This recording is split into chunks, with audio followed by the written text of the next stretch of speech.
अरे भाइयों, भक्ति भी खेती जैसी होती है। बीज आज बोते हैं तो फल कल मिलता है। हमने प्रभु के नाम का बीज अपने दिल में बो दिया है। अब हर सांस उसकी महिमा का पौधा बन रही है, जहाँ खेत भी गाते हैं। एक समय की बात है जब समस्त ब्रह्मांड के स्वामी, देवों के देव भगवान श्री हरि विष्णु क्षीर सागर में योग निद्रा में लीन थे। उनका भव्य स्वरूप नीलकमल के समान अनंत शेषनाग की शैया पर शोभायमान था। उसी समय परम पिता ब्रह्मा के मानस पुत्र देव ऋषि नारद, जो तीनों लोकों में भ्रमण करते हुए नारायण नारायण का जाप करते हैं, पृथ्वी लोक पर विचरण कर रहे थे। उन्होंने देखा कि घोर कलयुग के प्रभाव से धर्म का तो पतन हो रहा है और अनेक मनुष्य दरिद्रता, घोर कष्ट, रोग और नाना प्रकार के दुखों से पीड़ित हैं। उनके हृदय में करुणा उमड़ पड़ी, जैसे वर्षा ऋतु में बादल उमड़ते हैं। देव ऋषि तुरंत प्रभु के पास क्षीर सागर में पहुंचे। उन्होंने भगवान के चरण कमलों को स्पर्श किया और अत्यंत ही विनम्रता पूर्वक हाथ जोड़कर बोले, हे प्रभु, आप ही समस्त सृष्टि के पालक और कर्ता धर्ता हैं। आपके आशीर्वाद के बिना एक पत्ता भी नहीं हिलता। मैं देखता हूँ पृथ्वी लोक पर लोग अपने कर्मों के कारण अनेक दुखों से ग्रस्त हैं। हे कृपा सिंधु, कृपा मुझे कोई ऐसा सरल उपाय बताएं जिससे मनुष्य इस काल में इन दुखों से मुक्ति पा सके, जन्म मरण के इस असीम बंधन से भी छुटकारा प्राप्त करे। देव ऋषि के लोक कल्याणकारी प्रश्न को सुनकर भगवान विष्णु मुस्कुराए, जैसे शरद ऋतु का चंद्रमा मुस्कुराता है, और बोले, हे नारद, तुमने संसार के हित के लिए बहुत ही उत्तम प्रश्न किया है। सुनो, मैं तुम्हें एक ऐसे व्रत के बारे में बताता हूँ जो कली काल में सबसे अधिक फल देने वाला है। यह है श्री सत्यनारायण व्रत। इस व्रत को करने से व्यक्ति को सभी सांसारिक सुखों की प्राप्ति होती है और अंत में वह मोक्ष को प्राप्त करता है। भगवान विष्णु ने कथा सुनानी आरंभ की। हे नारद, इस व्रत का प्रभाव इतना अद्भुत है कि यह दरिद्र को धनवान, दुखी को सुखी बना सकता है। एक समय की बात है, एक अत्यंत दरिद्र ब्राह्मण, जो केवल लकड़ी बेचकर अपना जीवन यापन करता था, उसके घर में खाने के लिए पर्याप्त अन्न तक नहीं था। वह हर समय बड़ा ही दुखी रहता था। उसकी दीनहीन दशा देखकर कोई भी उसकी मदद करने को नहीं आता था। अनाथानां नाथं च दीनानां गति तथा तस्मातं शरणं यामि भवदुःख विनाशनम। अर्थात, हे अनाथों के नाथ, दीनों की गति, मैं आपकी शरण में हूँ, जो संसार के दुखों को नष्ट करने वाले हैं। एक दिन वह ब्राह्मण अपनी लकड़ियों का गट्ठर लेकर नगर में घूम रहा था। उसका शरीर धूल से लिपटा था, वस्त्र फटे हुए थे और चेहरे पर निराशा का भाव स्पष्ट नजर आ रहा था। उसकी इस दयनीय दशा को देखकर स्वयं भगवान विष्णु ने एक वृद्ध ब्राह्मण के रूप में उससे भेंट की।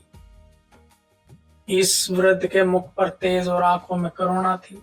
उन्होंने ब्राह्मण से अत्यंत प्रेम पूर्वक पूछा, हे वत्स, तुम इतने दुखी क्यों दिखाई दे रहे हो? क्या कोई व्यथा है जो तुम्हें इस प्रकार व्याकुल कर रही है? ब्राह्मण ने अपनी सारी व्यथा, अपनी दरिद्रता, अपनी पत्नी और बच्चों की भूख की कहानी उस वृद्ध को सुनाई। उसने बताया कि कैसे दिन रात परिश्रम करने के बाद भी वह अपने परिवार का भरण पोषण नहीं कर पा रहा है। वृद्ध व्यक्ति ने करुणा पूर्वक कहा, हे ब्राह्मण, तुम निराश मत होना। कल तुम श्री सत्यनारायण का व्रत और कथा करो। यह व्रत बहुत ही सरल है। केवल सत्य के प्रति निष्ठा, भगवान के प्रति सच्ची श्रद्धा होनी चाहिए। इस व्रत के प्रभाव से तुम्हारी दरिद्रता दूर हो जाएगी। यह कहकर वृद्ध रूपी भगवान विष्णु अंतर ध्यान हो गए। ब्राह्मण ने उसी व्रत की बात को अपने मन में बिठा लिया और अगले दिन उसने अपने मन में दृढ़ संकल्प लिया, चाहे कुछ भी हो जाए भगवान सत्यनारायण का व्रत वह जरूर करेगा। उसने भिक्षाटन कुछ ऐसे पैसे इकट्ठे किए और उसे पंचामृत, दूध, दही, घी, शहद, गंगा जल और अन्य आवश्यक सामग्री भी जैसे तैसे करके खरीद ही ली उसने। फिर उसने अपने सामर्थ्य के अनुसार प्रसाद भी बनाया और विधि विधान से कथा की। उसने अपने परिवार और कुछ पड़ोसियों को भी कथा में बुलाया। व्रत के प्रभाव से उसकी दरिद्रता दूर हो गई। वह सुख समृद्धि से परिपूर्ण होकर जीवन व्यतीत करने लगा। जय जय श्री सत्यनारायण भगवान की जय। मैं आपसे पूछना चाहता हूँ कि आपके जीवन में भी कभी ऐसा हुआ है जब आपने पूर्ण श्रद्धा से किसी कार्य को किया हो और उसका फल तुरंत मिला हो, जैसा कि इस ब्राह्मण के साथ हुआ। भगवान ने आगे बताया कि एक और कथा सुनो तुम, जो एक व्यापारी की है। वह बहुत बड़ा व्यापारी था जिसे लोग साधु वैश्य कहते थे। वह बहुत ही धनवान, लेकिन उसके घर में संतान नहीं थी। वह इसी चिंता में हर समय दुखी रहता था। एक दिन उसने किसी से सत्यनारायण व्रत के बारे में सुना। उसने व्रत करने का संकल्प किया। उसने अपनी पत्नी लीलावती से कहा कि यदि हमें संतान की प्राप्ति होगी और हम पूरी श्रद्धा से श्री सत्यनारायण का व्रत करेंगे। जल्द ही उसकी पत्नी गर्भवती हुई और उसे एक पुत्री की प्राप्ति हुई, जिसका नाम कलावती रखा गया। विस्मृत्यु सत्यम वचनम तस्मात् तत्कुरुते नहीं अत सर्वत्र विपत्ति सत्यस्य पुत्रस्य जायते। अर्थात सत्य वचन को भूल जाने के कारण उसका पालन न करने से उसके पुत्र को भी हर जगह विपत्ति का सामना करना पड़ता है। साधु वैश्य ने तो व्रत किया, लेकिन समय बीतने के पश्चात वह भगवान को दिए गए अपने वचन को भूल गए। जब कलावती बड़ी हुई तो उसका विवाह हुआ, तो उसने अपने दामाद, जो कि व्यापारी था, उसके साथ व्यापार के लिए यात्रा शुरू कर दी। रास्ते में बड़ी बड़ी कठिनाइयां आई। एक बार जब वे समुद्र के किनारे व्यापार करने जा रहे थे, तो राजा चंद्रकेतु के सैनिकों ने उन्हें चोर समझकर बंदी बना लिया। उनका सारा धन छीन लिया कि तो वे चोर नजर आ रहे हैं। वे बड़े दुखी हुए। उनकी पत्नी लीलावती और पुत्री कलावती घर पर बहुत परेशान थी। बोलो जय जय श्री सत्यनारायण भगवान की जय। घर पर लीलावती और कलावती ने जब यह सुना तो उन्हें अपने पति और पिता के वचन की याद आई। उन्होंने तुरंत सत्यनारायण का व्रत और कथा करने का संकल्प लिया और जैसे ही उन्होंने पूरा किया, राजा को रात में स्वप्न आया कि उन्होंने निर्दोषों को बंदी बना लिया है। राजा ने सुबह होते इन दोनों को छोड़ने का आदेश दिया और कहा कि उनका सारा धन भी उन्हें वापस कर दो। हे श्रोता, क्या आप भी कभी अपनी किसी भूल या वचन को भूलने के कारण किसी बहुत बड़ी परेशानी में फंसे हैं और फिर सही रास्ता अपनाकर उससे बाहर निकले हों? कमेंट्स में जरूर बताइएगा।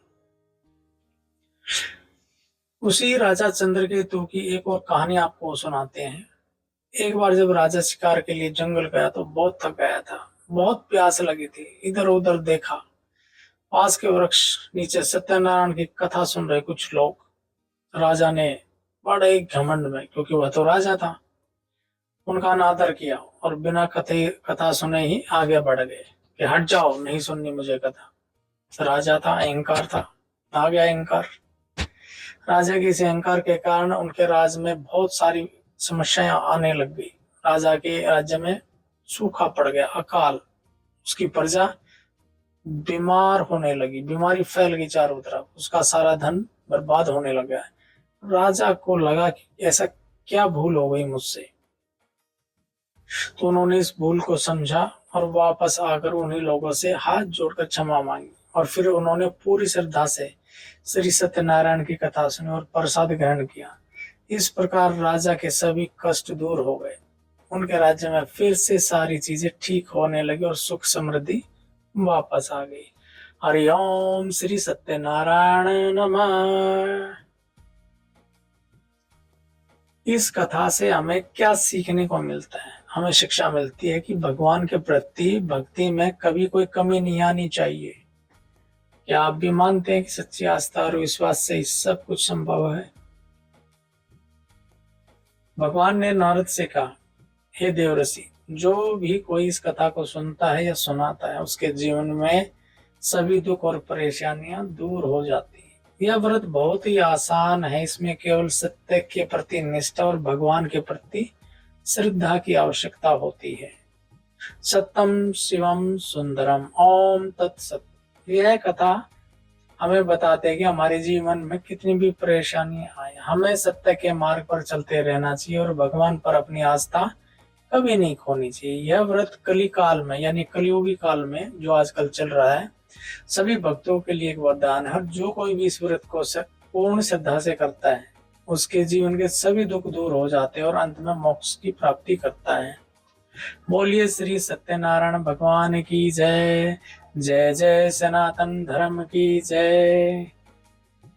अगर आपको यह कथा पसंद आई हो, अगर आपको इस कथा से कुछ सीखने को मिला हो, तो इस हमारे चैनल को लाइक शेयर सब्सक्राइब कीजिए और अपने दोस्तों के साथ इसको शेयर कीजिए ताकि हमें मोटिवेशन मिलता रहे और हम हर रोज एक नई कथा आपके लिए कुछ न कुछ सीखने के लिए, ताकि हमारे और आपके जीवन में कुछ सुधार हो सके, हम कुछ अच्छे कार्य कर सकें। अपने दोस्तों के साथ शेयर कीजिए। बोलो श्री सत्यनारायण भगवान की जय।